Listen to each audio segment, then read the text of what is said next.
자, 이번에 이제 물권의 소멸입니다. 물권이라고 하는 개념을 한번 정리해 보면은, 물권은 물건에 대한 배타적 지배권을 물권이라고 하죠. 물건에 대한 배타적 지배권인데요. 그 물건에 대한 권리이기 때문에 물건이 없어졌대요. 그럼 그 위에 있는 권리도 없어져야 되겠죠. 이걸 물건이 없어졌다 이렇게 얘기하지 않고 물건이 소멸했다, 물건이 멸실됐다 이런 얘기하죠. 그럼 그 위에 존재하는 권리도 다 소멸해야 되는 겁니다. 그래서 가장 일반적인 게 오른쪽에 보시면 목적물의 멸실이죠. 찾으셨나요? 목적물이 멸실되면 당연히 물권도 그 위에 존재하는 권리도 소멸할 수밖에 없는데, 조금 유의해야 될 게 거기 2번이라 그랬죠. 예, 2번에 목적물이 멸실돼도 가치 변형물이 남는 경우가 있어요. 이게 이제 저당권이 그렇거든요. 저당권에 있어서는요, 목적물이 멸실돼도 가치 변형물이 있으면 그 가치 변형물의 저당권이 다시 권리를 행사할 수 있는 경우가 있는데, 이걸 물상대의라고 하거든요. 이 경우에는 목적물의 절대적 소멸이라 볼 수 없다라고 2번 하나 체크해 두시고요. 그 다음에 양쪽 가로 3번에 소멸시효 있죠. 소멸시효는 동그라미 2번에 보시면 소멸시효 대상 물건은 용익물건이죠. 용익물건이. 근데 전세권에는 견해가 별도로 있는 경우도 있다라고 하는 거, 그거 하고, 그 다음에 밑에 보시면 물권의 폭이 있죠. 물권의 폭인데 거기는 3번 보시면 돼요. 부동산 물권의 포기는 등기해야 효력이 발생한다. 포기라고 하는 건 의사표시라고 얘기했잖아요. 그 정도 이렇게 보시면 되고, 동산 물권 같은 경우에는 포기했으면 손으로 붙들고 부들부들 떨면서 나 이거 안 가질 거야, 안 가질 거야 이러고 있답니다. 표리부동이죠. 그래, 어떻게 여기다가 힘주고 있으면서 이거 안 가질 거야 라고 한다 그래서 이게 포기가 되는 게 아니란 얘기예요. 동산 물권을 포기하려면 이것도 던져야 된다는 얘기죠. 그래야 포기가 된다. 자, 그리고 넘겨보시면 이제 물권의 혼동이 나오죠. 혼동이라고 하는 건, 이건 또 왜 안 지웠을까? 혼동이라는 건 실체권리관계와 등기관계가 일치하면 등기의 효력이죠. 자, 그리고 혼동은 병존할 수 없는 두 가지 이상의 권리가 같은 사람에게 귀속이 됐대요. 자, 말 잘 들으셔야 됩니다. 병존할 수 없는 두 가지 이상의 권리가 같은 사람에게 귀속이 됐다. 병존할 수 없다고요?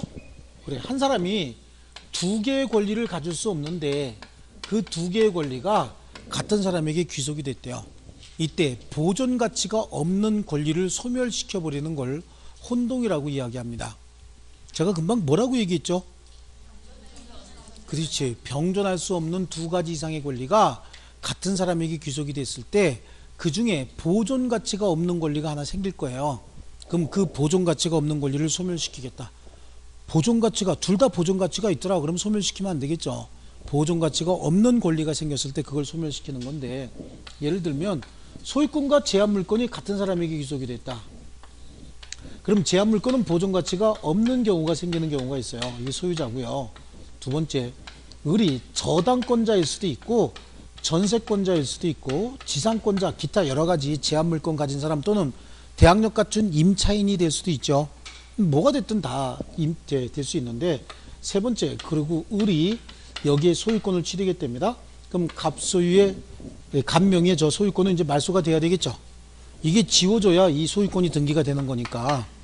그러고 나서 보니까 을이 자기 소유물에다 자기가 저당권, 자기가 전세권, 자기가 지상권 등등 기타 사용소유권을 가지고 있네요. 이거는 보존할 가치가 있어요, 없어요?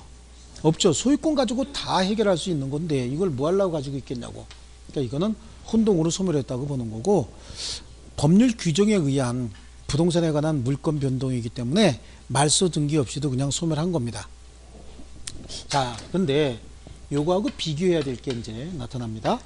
자, 요거는 소멸했는지 아니면 소멸하지 않았으면 왜 소멸하지 않았는지 한번 비교해 보는 겁니다. 자, 갑이 소유자고 을이 전세권이나 또는 지상권이나 가지고 있는 자인데, 이 전세권이나 지상권을 담보로 병에게 돈을 얻었었답니다.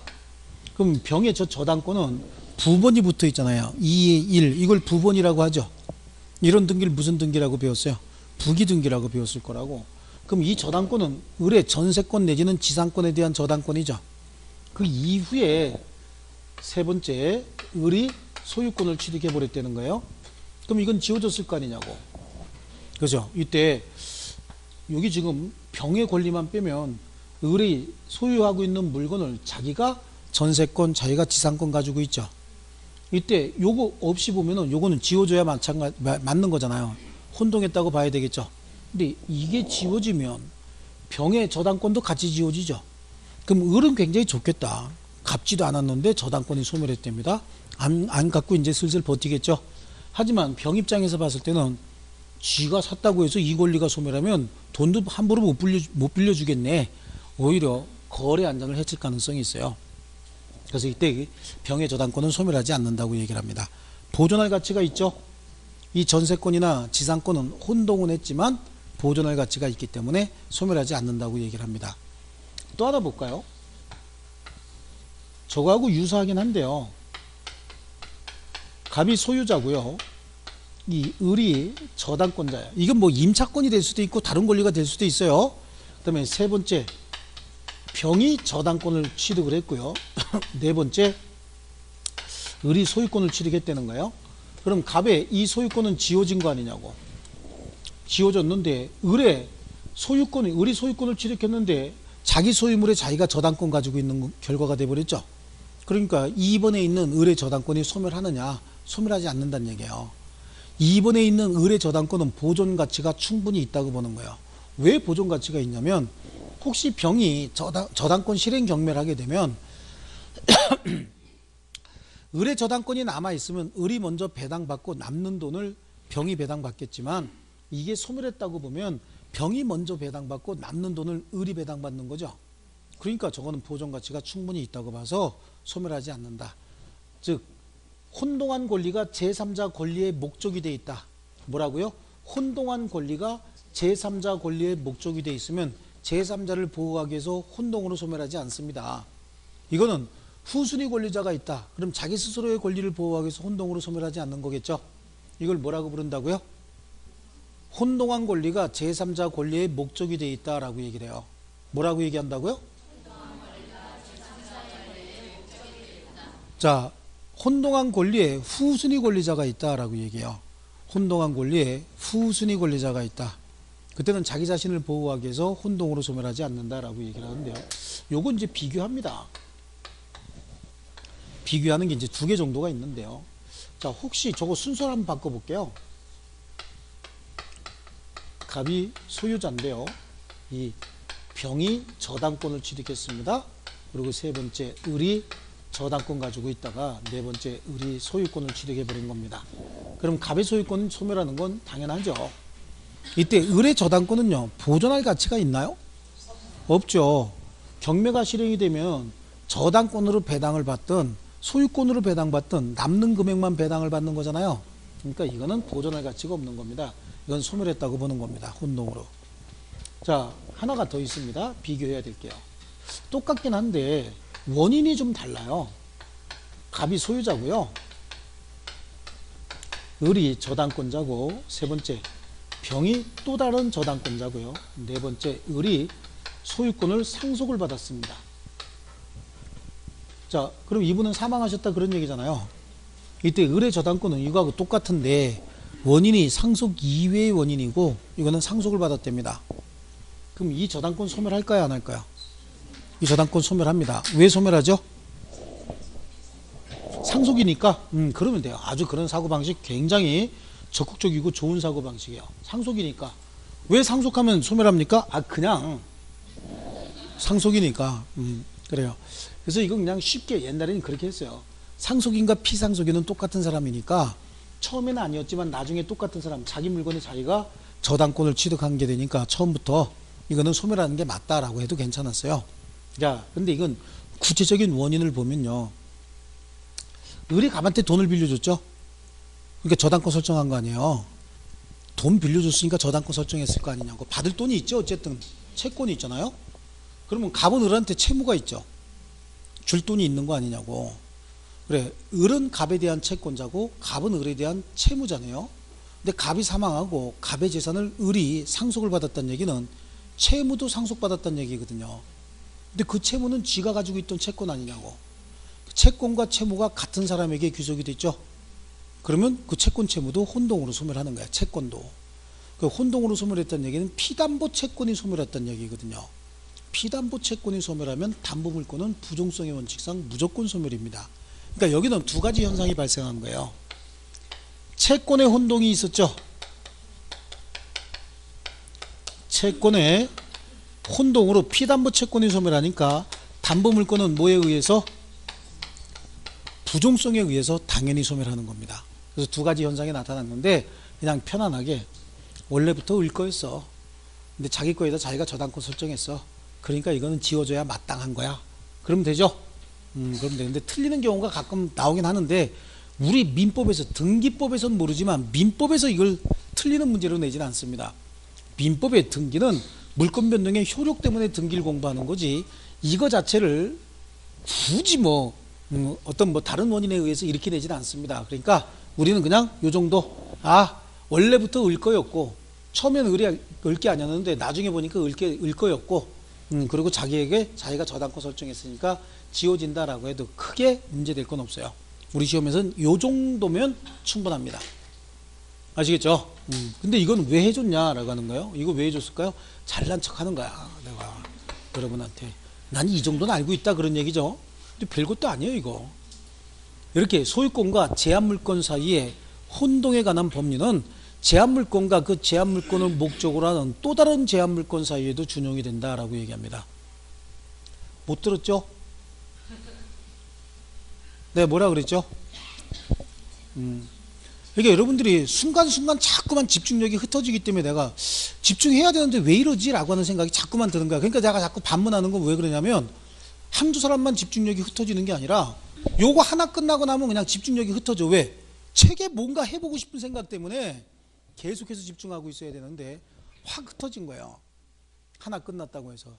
이렇게 소유권과 제한물권 사이의 혼동에 관한 법리는 제한물권과 그 제한물권을 목적으로 하는 또 다른 제한물권 사이의 혼동에도 준용이 된다라고 하는데 이게 굉장히 쉬운 거예요. 소유권과 제한물권 사이의 혼동에 관한 법리는 제한물권 상호간에도 그대로 준용이 된다라고 하는 걸 시험에 낼 때는 제한물권 상호간에도 그대로 준용이 된다 그러면 난이도 C급 문제고 제한물권과 그 제한물권을 목적으로 하는 또 다른 제한물권 사이의 혼동에도 준용이 된다 그러면 난이도 B급이라고. 똑같은 문제를. 이게 무슨 소리냐. 제한물권 사이의 혼동에도 준용이 된다고 얘기했잖아요.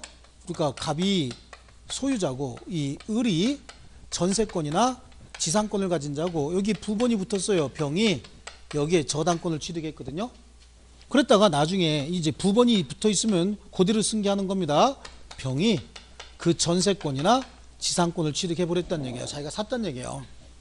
보니까 결론은 자기가 자기한테 저당권을 가지고 있는 거죠.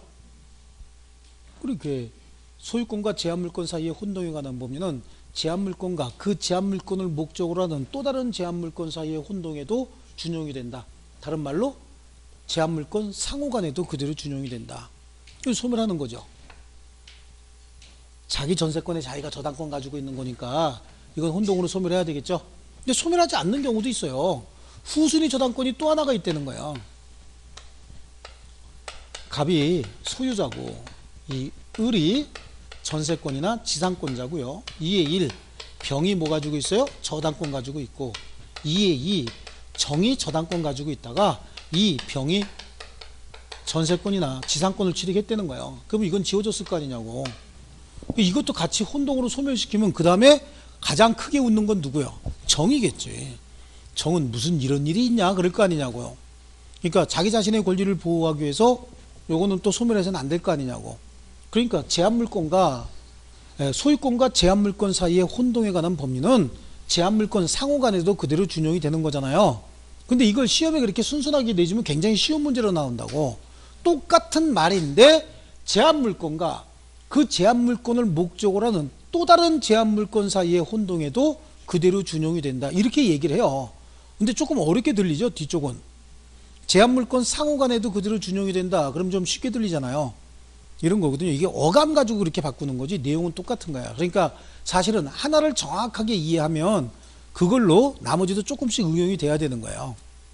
실제로는 그렇습니다. 우리 시험에 어려운 거 없어요. 조금 어려운 건 말 조금 어렵게 해놓은 것 뿐이지 내용은 똑같습니다. 항상 똑같은 문제가 나오는 거예요.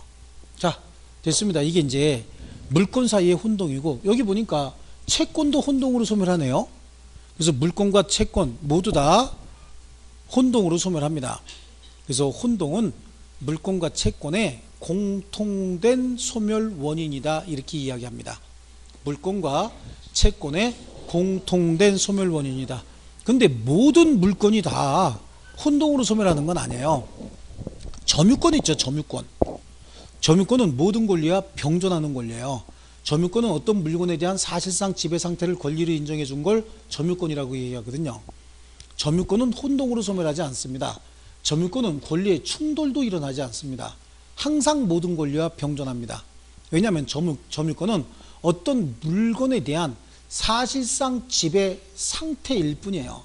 그 지배 상태를 권리로 인정해 준 게 점유권이에요. 어떤 물건을 점유하고 있다라고 하는 건 사실행위에 불과해요. 사실상 지배 상태에 불과하다고. 그걸 권리로 인정해 줄 필요가 있어서 인정해 준 게 점유권이니까, 점유권자는 자기가 소유권 등의 본권을 가지고 있어서 물건을 점유하는 경우도 있지만, 소유권 없이 아무런 권한 없이 물건을 점유하는 경우도 있는데, 그때도 권리로 인정해 줍니다. 그래서 보호합니다. 제가 시계를 저기다 풀려놓고 갔다. 근데 여러분 중에 한 사람이 민법 선생님 시계 놔두고 갔구나. 다음 주에 오면 줘야 되겠다. 그리고 일주일 동안 차고 다닌답니다. 소유권이 있어서 차고 다니는 거 아니죠. 그렇다고 해서 나한테 사용수익해도 좋다라고 승낙받아서 차고 다니는 거 아니잖아요. 그럼 옆에 있는 사람이 눈치채고 내놓으라 그런다고. 그럼 줘요, 안 줘요? 안 줘요. 왜? 소유권 가지고 설명할 수도 없고 용의권 가지고도 설명할 수 없잖아요. 그때 등장하는 게 뭐죠? 점유권인 거야. 어떤 물건에 대한 사실상 지배 상태가 성립하면 이것도 보호할 필요가 있다는 거예요. 그래서 점유권을 인정해줬고, 그래서 점유권은 혼동으로 소멸하는 권리가 아니고요. 광업권도 마찬가지예요. 토지 소유자가 자기 토지 밑에 광물이 있다 해서 광업권 허가를 받았답니다. 소유권과 광업권이 같은 사람에게 귀속이 됐다라고 해서 광업권 소멸하는 거 아닙니다. 처분도 분리해서 처분할 수 있는 거예요. 아시겠죠? 자, 여기까지 하고요.